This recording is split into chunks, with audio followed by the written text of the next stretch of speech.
Hello,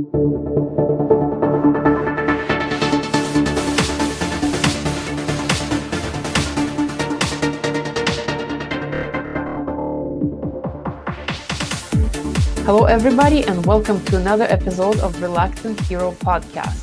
This is the podcast that has been created to inspire you, listener, by sharing stories of others who have also been experiencing reluctance. Because what my point is, and what the purpose of this podcast is, to illustrate that we all here have the hero inside of us, but we are oftentimes reluctant to show that hero and fully express ourselves. So in the light of full expression and authenticity, I've created this podcast where I share stories and I let people tell us about themselves, about what their personal challenges have been with that full expression and how they have solved it. So you can listen and get inspired, and hopefully that helps you somehow in your journey as well. And today we have a guest, Sam. I will let him introduce himself, and we'll go and have a very interesting topic of discussion for today. So here, Sam, please introduce yourself. Hello, everyone. My name is Sam Silva. I'm the owner and agency principal of EZ Access Insurance. I'll give you a little highlights of what we do. We help seniors. We help people with Medicare benefits, Medicare eligible individuals. Majority of them are seniors who are retiring in. And once you retire or when you're stepping into retirement, there are a lot of things that you need to prep prior to planning your retirement. So we guide them on that journey of step 1 to step 10, how to plan your retirement, what are do's and what are don'ts, and what are the things that you need to watch out for. So these are the basic stepping stones that we start from the beginning, and then we help them to select the right health plan because, as you know, when you retire, the main importance is your health. As you get older, every one of us, we come across some challenges with our health. Treat and be health, follow right diet, take your medication. So these are the things that is very crucial. So we giving right information and then guiding the individuals in the right path. So that's our moral obligations as insurance professionals, not just throwing policy and then, okay, you're good to go. We try to avoid that because we are not trying to sell anything. We are trying to help everybody, whether they wanted to go with a plan or not. It's our duty to educate them. So we do a lot of educational events, either online, over the phone, in person. We have a team of agents dedicated. Some of them are very well experienced. We also have a book on Amazon, how an insurance agent can help you. So we are the only agency that has a book published on Amazon. So these are the things that we nurture in our portfolio. And as we grow more and more, our agency started solo back in 2016. Now we have about 23 agents. We cater to all demographics, all age groups, not only senior markets. If anyone has any questions regarding state benefits, incentive programs, or how to navigate Social Security, we are helping everybody.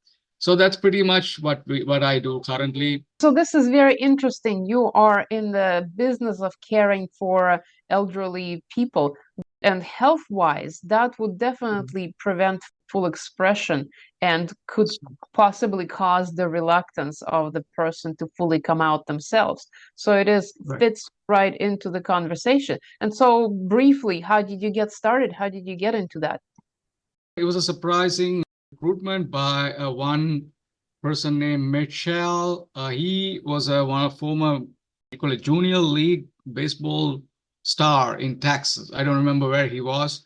For some reason, back in 2011, I received an email for a recruitment event, and I was not even licensed at that time. So I went in, we connected well in a personal level, and then he offered, why don't you take your insurance license? We will take you in as a, management trainee.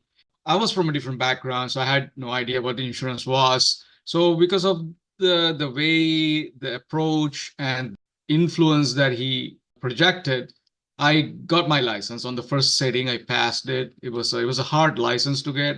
There's a lot of laws, regulations, HIPAA. Once I passed it, I started working with him for about 6 months on commission basis. Then it kind of didn't work out on the life side of. Then meantime, while I was doing it, I got recruited by United Healthcare for direct recruitment. Beginning, it was tough and it was rough. It was a lot of difficulties to get to know the trade. Medicare is another area. It's very complex. And I overcame a lot of obstacles. And then I started working with the corporate office, the management, middle management, upper management. I kind of pushed them to do things that the way that I wanted to do, deviate from the normality that they were doing, which seems like backward for me. My former experience as an aviation person, I come from a high-tech, fast environment where technology is the key.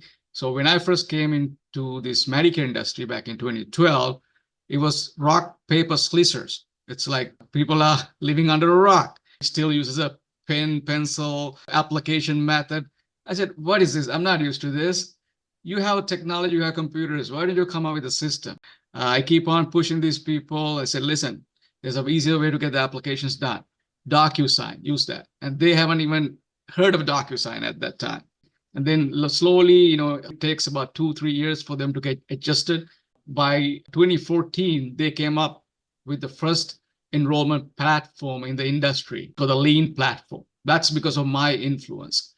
That what led to that was, even though there was no electronic platform prior to that, I was actually doing electronic application created by my own, because PDF, I had a PDF filler. So instead of doing paper applications, I was using my computer to do actual application and have the client sign on a signing pad. So that was the initial electronic application, which I did. I think nobody else was doing it at that time. So that led to the industry change back in 2024. After United implemented that, everybody started copying and implementing the same enrollment platform. It was a rough road, but I believe we overcame a lot of obstacles. Now we are more smoother than it was. And I like helping people. I like talking to people. I remember the times when I go to seniors, veterans' houses who are World War veterans. You can't run away from their stories. They start talking about the past, wars. So you actually learn a little bit of history while talking to these seniors. And then they love to talk to you because nobody's there to talk to them. It's really fulfilling for individual to help another individual who in need and who doesn't have the cognitive ability to untangle all these complex regulations. Sometimes it's even harder for us when you first start in the insurance industry. As a younger person, you don't even understand what it is. So how can you expect a senior to understand it? So as you go along, kind of build up normality of piling up the information, then simplifying it in a layman terms so everybody can understand. So that's a pretty much in nutshell the story behind how I started with the industry. Started my agency. I helped a lot of people. Now we are growing. We have many people are joining our team because of the history, the integrity, the way we operate. Wow, this is a very fascinating story from aviation into insurance industry, and it is so clear how passionate you are about helping the people, especially elderly, to understand the intricacies of the insurance industry. And I believe that Einstein said that quote, that the biggest sign of intelligence is being able to take something complicated and make it simple, which sounds like what you've been doing.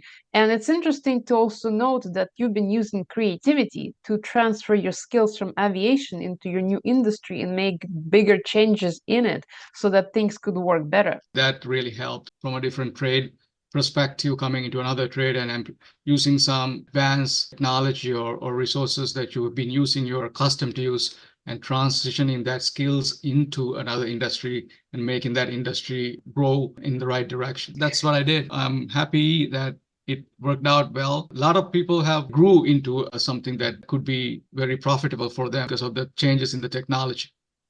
And that kind of illustrates the growth and full expression hero's journey, where we go from something, we acquire some skills, and then we develop and evolve as the time goes by, and we are able to contribute so much more. So, what is the concept of reluctant hero represents or means to you? I believe the recognition should be awarded based on what the others perceive. I haven't really trying to project my heroism or my achievements in a scale that I wanted to get rewarded. But if somebody recognizes it, it's value myself and my agency and my team were as a higher level in a higher level. So I'm really happy that your podcast, being a part of it and helping and recognizing the value of work skills and commitment. And one of the traits of a fully expressed hero in its maturity is actually humility, which you just described perfectly. And the reason why I originally wanted to have this podcast is because we were on the networking meeting, and there was a question that was presented that was, what fantasy landscape would you want to be in? And I remember how you said that you didn't believe in fantasy. So I want to look at that again and maybe case against the fantasy and explore what is the difference between fantasy and creativity as it comes to the journey of full expression and self growth. Well, it's when you categorize in a two different platforms, if you are fantasizing about how you can project information or disseminate information to a client or a beneficiary or a senior, then that will not work in a the right norm, because you can't have uncertain or invalid information to give into your beneficiary. So it has to be realistic. In a scale of fantasizing about the development, the growth of the agency, yeah. If I win the lottery, or if there is a billionaire investor who wanted to come and help us grow faster than the pace that we are going step by step, that is the fantasy that I would want to focus on. I don't know how realistic that could be in the future, or maybe not. So that is a side of fantasy that can happen. But certainly, when you talk about the helping seniors, helping individuals, you have to avoid fantasy. You have to be realistic, because you got to help people in a realistic norm for them to utilize the services or utilize the benefits or utilize the plans or health plan, whichever that they wanted to use it. It is realistic. It's not fantasy. That is the critical distinction between fantasy, there's also visualization or creativity, and then staying Right. in the realm of logic and reality, how it is exactly, and the factual representation of it. This is so interesting because, and we also talked about how sometimes there are fantasies that are imposed on us by media, for example, that tells the stories that are not true. So being True. able to distinguish what is the fantasy and what is the reality is really critical these days. Yes, that is the, I would say, manhole people fall in quickly when they see something on TV, because they are so caught up on the trend, media. Whatever the media says must go. That's how the world operates. They don't tend to investigate on that. They tend to believe as what they see on TV, without realizing these are people who are doing a job. Their job is to draw your attention into a scenario or a projection. So in order for them to do that, they cannot just realistically post what out there. They have to amplify it, magnify it, sugarcoat it. So by the time they do that, a string of information become mountain of lies sometimes. So it's not actually 100% real. There are certain media channels that project as it is. I would rather watch social media information and news than watching a mass media, because most of the time people who are working in these mass media establishment, their job is to keep their job and the grow, get recognized and get more viewers, get more traffic. In order to do that, you have to be colorful. when you try to be colorful and too colorful, you tend to deviate from the realm of information, and then the fantasy takes place. It is very pretty because it's sugar coated, colorful, and you have everything, a wardrobe on. Everything is designed to attract the audience. So that is not real most of the time. But unfortunately, that is the society that we are in, because people get caught up with that niceness, sweetness, and colorfulness, and they tend not to focus on the reality, but only focus on the fantasy. And not only is there a sugar coating, which I don't know which media channels you have been watching, but the ones that I have been noticing, they only include doom and gloom scenarios, which is opposite of Right. sugar coating. But it's two extremes, exactly. It's Right. either extremely nice or extremely horrible. Yeah, either direction, they just amplify the reality into something not real. And Yeah. it brings to mind exact the specific reason why we have this intelligence, why we have discernment, and why we have logic and analytical thinking to be able to tell the difference, what is lie and what is truth. However, in these days, it has been very difficult to discern. And a lot of people, what I personally observed, they'd rather go into the fantasy in order to escape the reality, because sometimes reality can be rather unpleasant or not as well as they want it to be. So they go into the fantasy. But for me, this is a very interesting point. Being an artist and a creative, I never considered how fantasy could be seen as a negative. I always thought, well, creativity, imagination, fantasy, they all go together. But you just illustrated perfectly how there is a distinction. There is place for creativity, but there is also, if there's too much of it, then it's distracting. Mhm.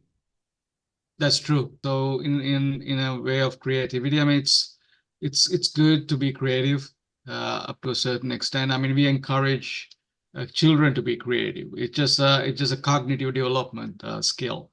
When you're younger, you gotta be more creative, more perceptive to new things and things like that. But that is only limited to a certain age group, or a trade.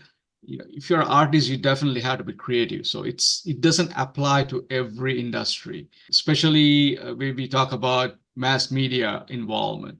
Creativity is part of media, but when it comes to news, you got to be realistic. If you don't identify the distinguish between the right platform, or the right area of creativity and what it should do to that particular arena, then you're not projecting a justice to the audience.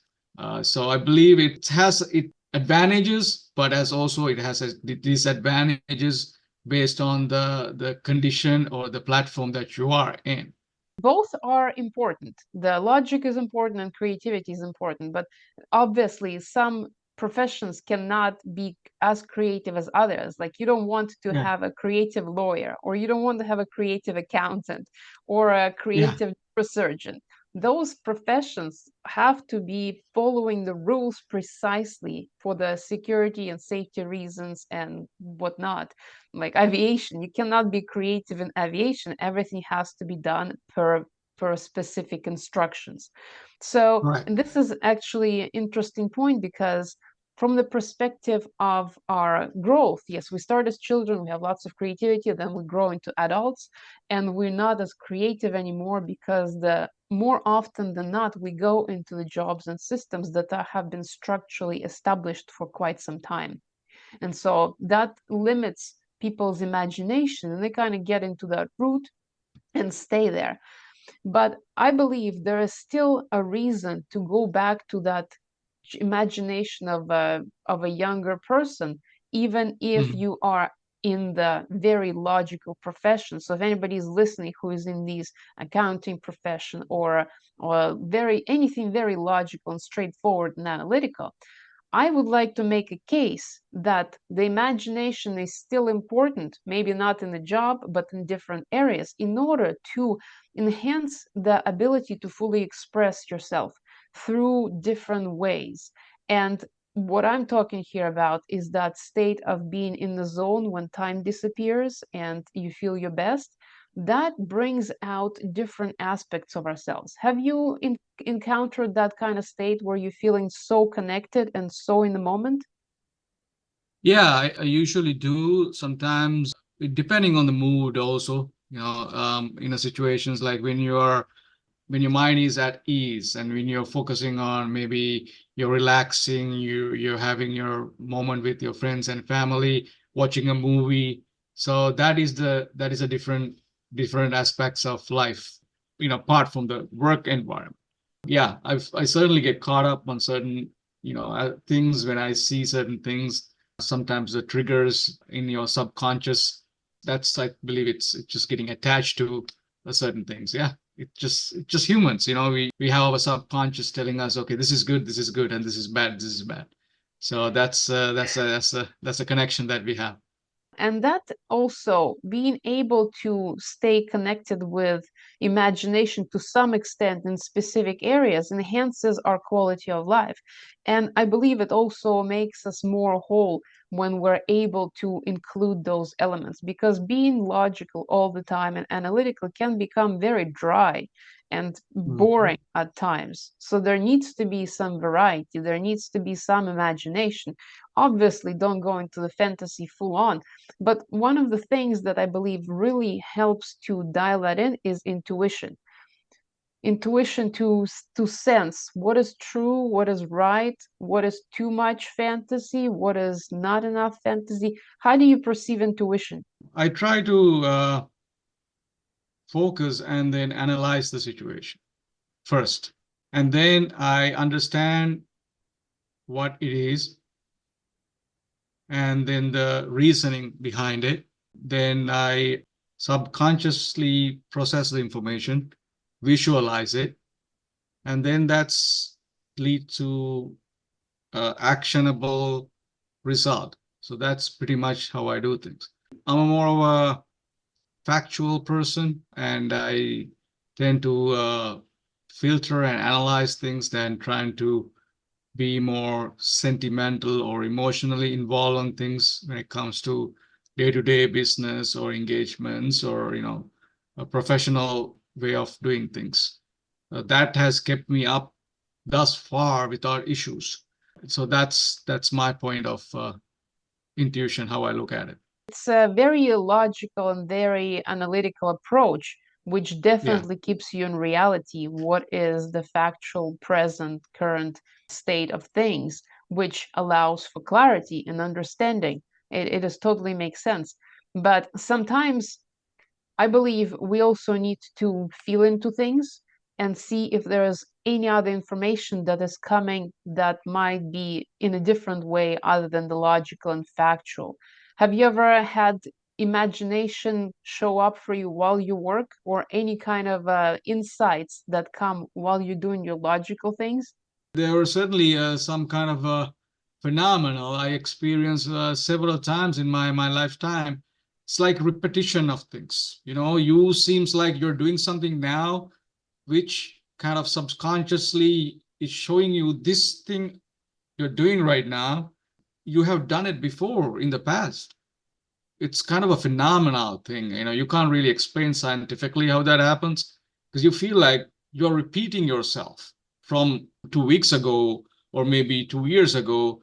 And then your mind is saying, you did this. So why are you doing it? It's just exact replica of what actually has happened. And then you're doing it right now.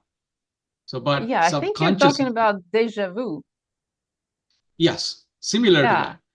yeah, So it's it's just happening. Yeah. And what I've heard about it is that, well, multiple things. First, it's been said that when we get deja vu, it means that we're on the right track, and it's like a signpost that shows Mhm. up to enhance our understanding that we're doing the right thing.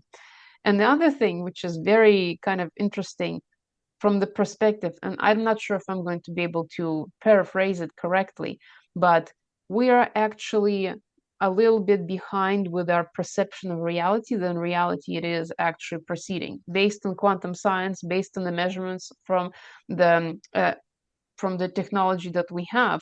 Our Mm-hmm. perception of the events is slightly behind. So they have already Mm-hmm. happened, and then we're witnessing, and we're thinking that we're witnessing them in the real time. This is very, Right. have you heard about that?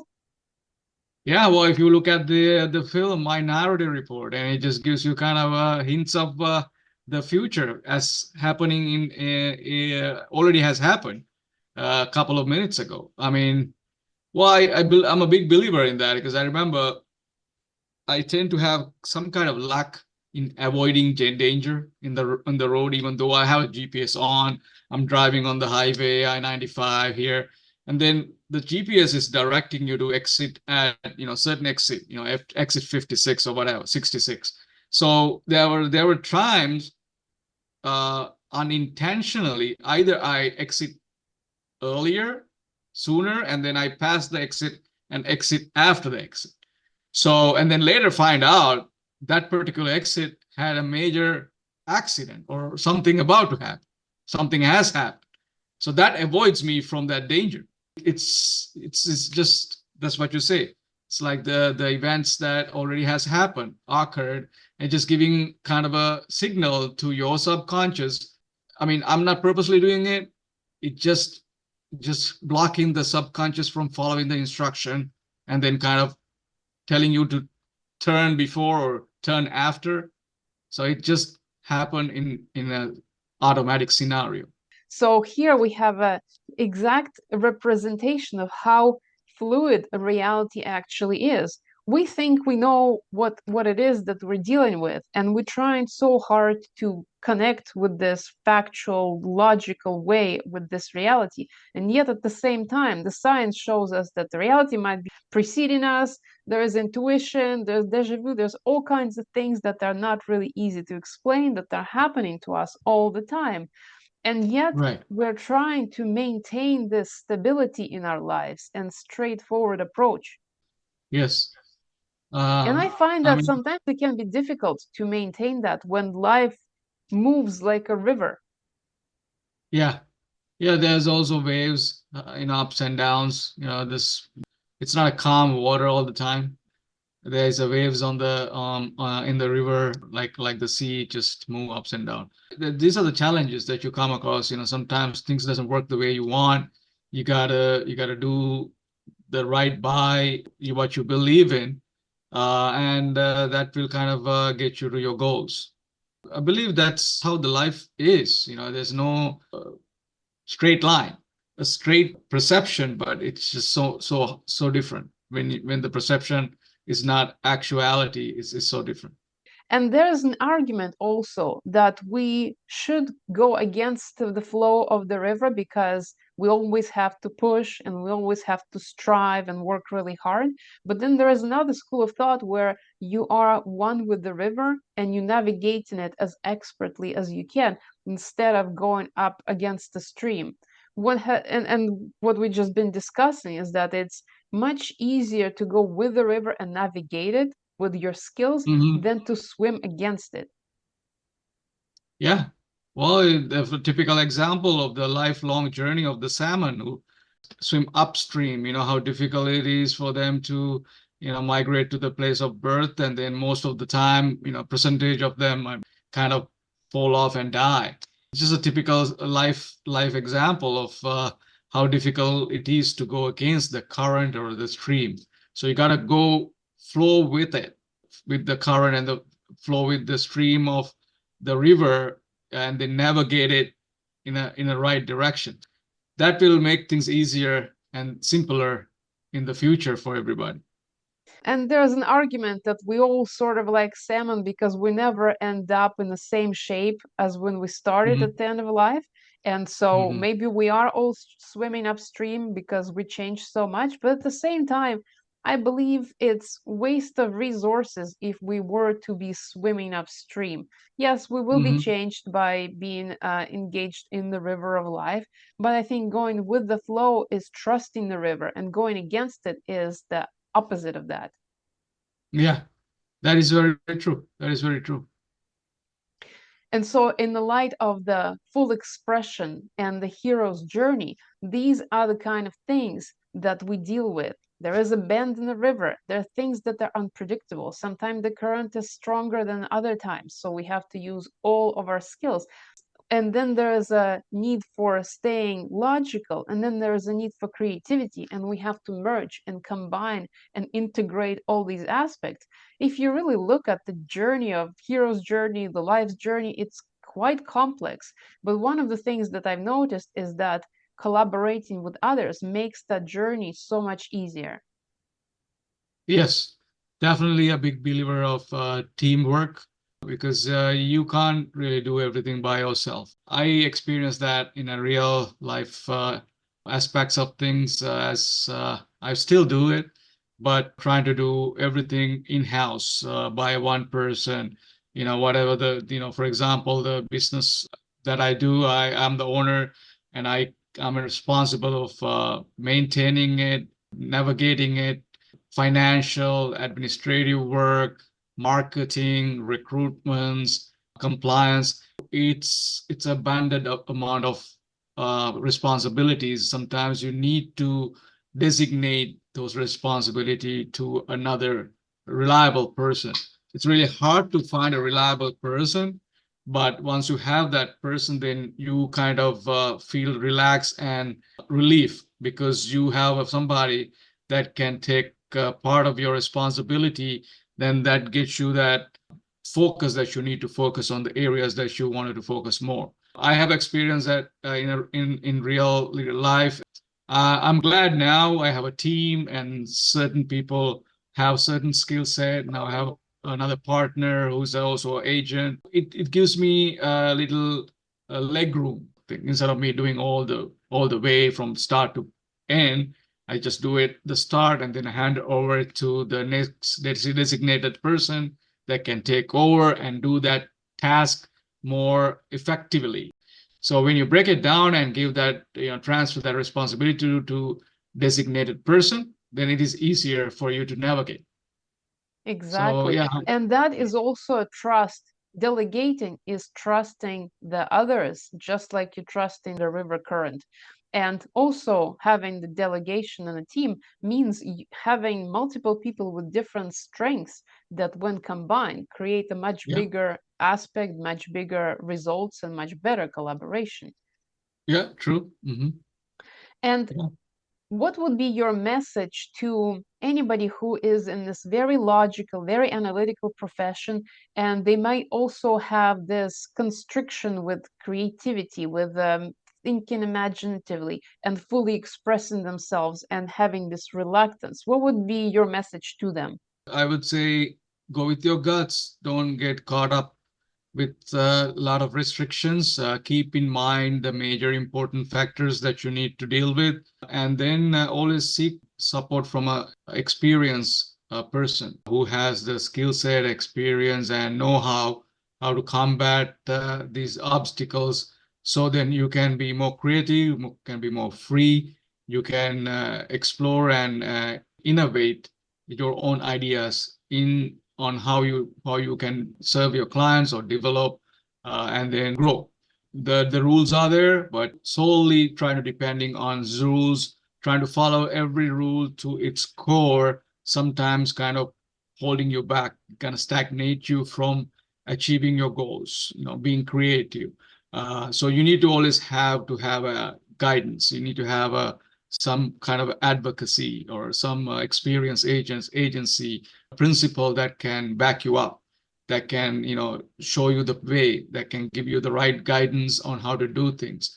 That is why it is important to every independent agent to have some reliable team member or teammates, so that way we help each other, so nobody will fall behind. Everybody is dragging somebody to the finish line rather than leaving behind the finish line. So that is the type of advice I would give. Trying to do it independently by yourself, it's like trying to clap with a one hand. You can't clap with a one hand, so you need to have two hands. So always have somebody or a team member or a bunch of group of people that surrounds you, who will help you, and vice versa, you can help them once you become profession and then expert on certain area. It's like 5 fingers. Sometimes one person is good with thumb, another one is index finger, somewhat middle finger, and then the ring finger. So the type of talent and the skills is differ. It's very diverse. So that is my advice. Wow, that is a beautiful advice. No man left behind, essentially. Very, Yeah, very great approach. And what you just said is connect with your intuition that no matter how logical and straightforward things are, you can still get some insight about them. And collaborating actually brings more to the plate than if you're just doing everything alone and following yeah. instructions and following the protocols, because those are important, but so is the other side. The imagination to some extent allows us to collaborate better. So that's a beautiful message. And where can people find more about you? I mean, you can always email me, sam@easyaccessinsurance.com. That's the best way to get in touch with me. I'm also available through LinkedIn. You can search for Easy Access Insurance or Sam Silva. I'm available on LinkedIn and all social media, Instagram, I think TikTok also, Instagram, TikTok, Twitter. I'm Amazing, always amazing. I will include the links in the description for this episode so you can reach Sam if you would like. And this episode was very interesting, especially for the people in the analytical world. And I hope everybody, even other people as well, got a lot of insight and a lot of value out of this conversation. So thank you very much, Sam, for being part of this episode. thank you, Pauline, for having me. Thank you, and we'll see you next time.